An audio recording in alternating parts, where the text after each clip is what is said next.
समय यात्रा का रहस्यमयी साहसिक सफर। अध्याय 1। पुरानी घड़ी का राज। शहर के बीचों बीच एक पुराना मोहल्ला था।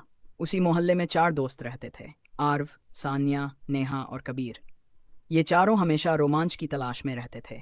उनकी सबसे पसंदीदा जगह थी पुरानी हवेली, जहाँ धूल भरे कमरे, टूटी खिड़कियाँ और रहस्यमयी चीज़ें रखी थीं। एक दिन वे हवेली में खेलते खेलते ऊपर के कमरे में पहुंचे।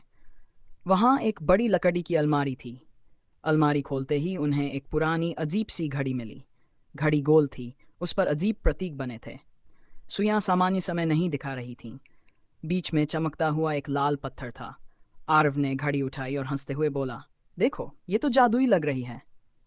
अचानक घड़ी से नीली रोशनी निकली और हवा में एक दरवाजा बन गया। सान्या डरते हुए बोली, ये क्या हो रहा है? नेहा चिल्लाई, ये कोई टाइम मशीन है। कबीर ने झट से कहा, चलो देखते हैं इसमें क्या है। चारों बच्चे उस नीली रोशनी वाले दरवाजे में कूद गए। अध्याय 2। राजा महाराजाओं का युग। बच्चे एक पल में ही कहीं और पहुंच गए। सामने एक विशाल किला था। हाथियों की आवाजें, सैनिकों की कतारें और राजा का दरबार। सान्या ने आश्चर्य से कहा, हम प्राचीन भारत में हैं। किला सोने चांदी से चमक रहा था। चारों बच्चे दरबार में पहुंच गए। राजा ने पूछा, तुम कौन हो और यहाँ कैसे आए? आर्व ने झूठ बोल दिया, हम दूर देश से आए मेहमान हैं। राजा ने मुस्कुराते हुए कहा, तो फिर तुम हमारे मेहमान हो, पर ध्यान रहे, यहाँ ईमानदारी और साहस सबसे बड़े गुण हैं। बच्चों ने देखा कि दरबार में एक दुष्ट मंत्री षड्यंत्र कर रहा था। वह राजा को धोखा देना चाहता था। नेहा बोली, हमें इस राजा को बचाना होगा। बच्चों ने मंत्री की चालाकी पकड़ी और राजा को सच्चाई बता दी। राजा ने उन्हें धन्यवाद दिया, तुम सचमुच वीर बच्चे हो, तुम्हारा साहस इतिहास में दर्ज होगा। इतना कहते ही घड़ी फिर से चमकी और बच्चों को खींचकर अगले युग में ले गई। अध्याय 3। स्वतंत्रता संग्राम का समय। अब बच्चे नाइन्थ छोड़ो में पहुंच गए। सड़क पर भारत छोड़ो आंदोलन के नारे गूंज रहे थे। जगह जगह आज़ादी के लिए प्रदर्शन हो रहे थे।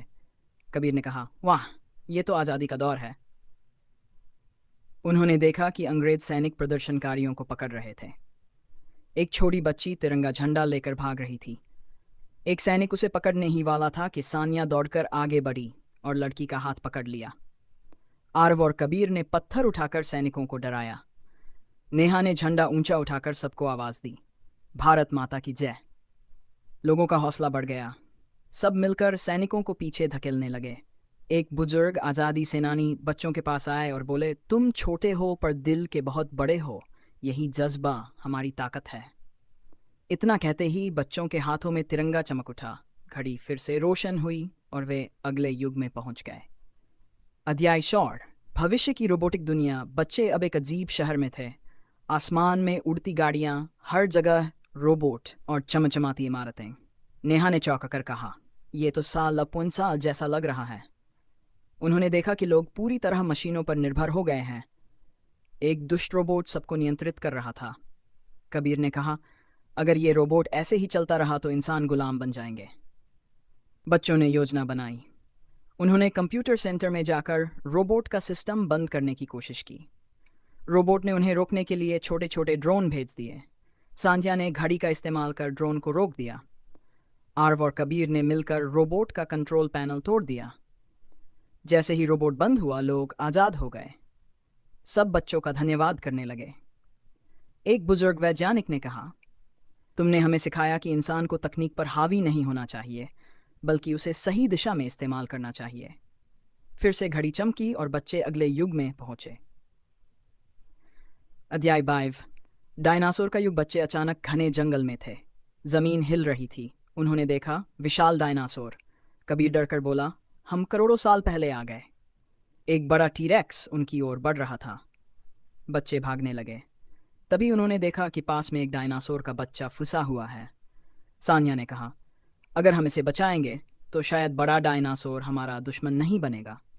बच्चों ने पत्थर हटाकर छोटे डायनासोर को बाहर निकाला। वह खुशी से अपनी माँ के पास भागा।